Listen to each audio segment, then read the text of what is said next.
ဒီဗီဒီယိုဖိုင်လေးကိုတွေ့လို့ပေါ့နော်ဝင်ပြီးတော့နားထောင်တဲ့သူတွေထဲမှာပစ္စည်းပို့တဲ့အကိုတွေပစ္စည်းပို့တဲ့အမတွေပေါ့နော်ဒလီအကိုရဲ့အမတွေပေါ့အဲ့လိုမျိုးဒလီအကိုရဲ့အမတွေရှိရဆိုလို့ရှိရင်သေချာလေးနားထောင်သွားပါရှာကိုကသူများပစ္စည်းပေါ့နော်ကိုပို့ရမယ့်ပစ္စည်းတွေကိုပို့ဖို့မမိရပဲဖြစ်ဖြစ်နောက်နေ့ကျမှပို့လို့ရတယ်ဆိုပြီးတော့ကိုအိမ်မှာပဲတင်ထားလိုက်မိရပဲဖြစ်ဖြစ်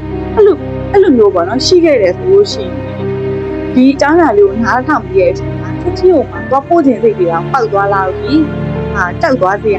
ပြောလို့ရှိရင်စိတ်ဝင်စားဖို့အရန်ကောင်းပြီးတော့မှာပေါ့နော်ဒီသမားတွေဆိုလို့ရှိရင်ပို့ပြီးတော့စိတ်ဝင်စားမယ်ဒီအကြောင်းအရာလေး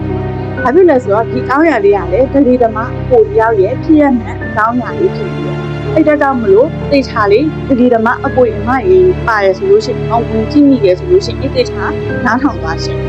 ဒီအကြောင်းအရာလေးကအဲ့ဒလီသမားအကိုတယောက်ကနေပြီးတော့ပြပြထားသူ့ရဲ့ဖြစ်ရမှန်အကြောင်းအရာလေးဒီနေ့သူ့ရဲ့ပေါ့နော်ပိုင်ရှင်တစ်သေးပေါ့နော်သူတစ်သေးရနေပြီးတော့သူ့စီကိုပုံဆက်တယ်သူ့စီကိုပုံဆက်တယ်မနေ့ကလို့ရှိရင်မင်းပို့ရမယ့်အပိုင်းကပစ္စည်းကအရန်များတယ်ပြီးတော့အရေးကြီးတယ်မက်ဖန်အရလာပို့ပါဆိုပြီးတော့ပြောရသူအရန်များတဲ့ကြောင့်မလို့မင်း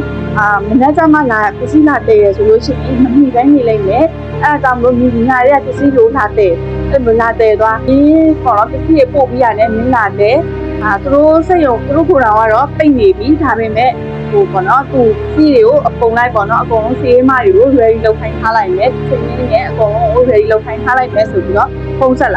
လာသူကလည်း okay အဲ့ဆိုရင်လည်းအဆင်ပြေရပေါ့နော်ဒီနေ့ကျတော့မှဟိုထော်ကြီးခါပြီးတော့လာပြီးယူကြမလို့တော့ဘူးဆိုပြီးတော့သူကလည်းအဆင်ပြေရဆိုပြီးတော့ဟိုမှာ8နာရီလောက်ကျတော့သူ့ရဲ့ဝေးပြီးသွားတဲ့အချိန်မှာသူကအဲ့ကိုတောင်သွားလိုက်တယ်ကိုတောင်ရောက်တဲ့အချိန်မှာကိုတောင်မှာ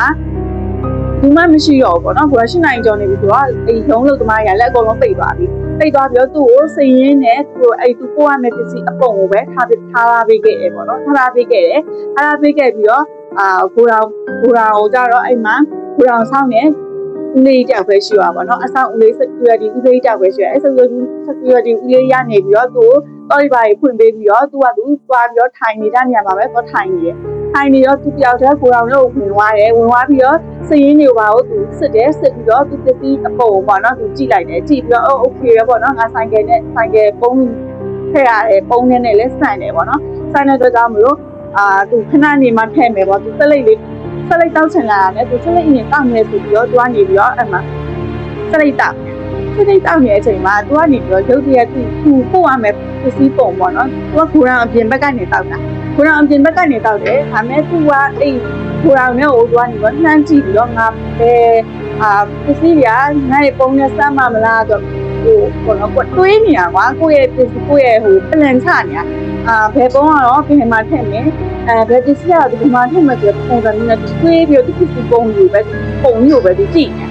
ေတဲ့အချိန်မှာပစ္စည်းလေးတစ်ခုအဲ့စက်ကူပုံလေးပေါ့နော်အဲ့လိုအထုပ်လေးထားတယ်မှာစက်ကူပုံကလက်ဖွားစာလောက်ပဲရှိတယ်စက်ကူပုံလေးအဲ့စက်ကူပုံလေးကနေတော့ဖတ်ခနဲ့ဆိုတော့လှုပ်သွားတာကိုတွေ့လိုက်တော့အဲ့နဲ့တော့နေတယ်စက်ကူပုံကဘာလဲပေါ့ဘလို့ဖြစ်လို့အဲ့လိုလှုပ်သွားတာလဲပေါ့သူစိတ်ထဲမှာဘလို့တွေးမိရဲဆိုတော့စက်ကူပုံကတေးတော့တေးရဲဒါပေမဲ့တချို့လူတွေကကြတော့ကွာဟိုတက်ရှိပစ္စည်းလေးတွေအဲ့လိုကြောင်လေးတွေခွေးလေးတွေအဲ့လိုမျိုးလေးတွေကိုကွာအဲ့လိုခေါင်းနဲ့ဆေးတွေပါထိုးပြီးတော့အဲ့လိုပုံးနေနဲ့ပါဆယ်ပုတ်ခိုင်းတဲ့သူတွေရှိတယ်။ပြီးရင်အမြန်ရောက်ပို့ပေးပါတော့ဘာညာအဲ့လိုပုတ်ခိုင်းတဲ့သူတွေရှိတယ်။ဒါပေမဲ့အဲ့ဒါကိုသူတို့ရာပိတ်ပင်ထားကြတယ်။ပို့လို့မရဘူး။ပို့လို့မရတာဥစ္စာကိုတရားမဝင်ဘူးကွာအဲ့လိုဟာတွေကိုမပို့ပေးဘူး။ဒါပေမဲ့တချို့ကခိုးပို့ကြတယ်။အဲ့လိုမျိုးခိုးပို့တဲ့ဟာတွေဖြစ်မှာဆိုလို့ဆိုပြီးတော့သူကနေပြီးတော့အဲ့စက်ကူပဲတောက်ကြိုက်ကြည့်လိုက်တယ်။တောက်ကြည့်လိုက်တော့လေအတောင်ပစ္စည်းတစ်ခုခုထည့်လာလို့တဲ့ဒီဟိုကပုံကကြီးနေဆိုတော့သူကနေပြီးအဲ့ပစ္စည်းကိုခောက်ကြည့်လိုက်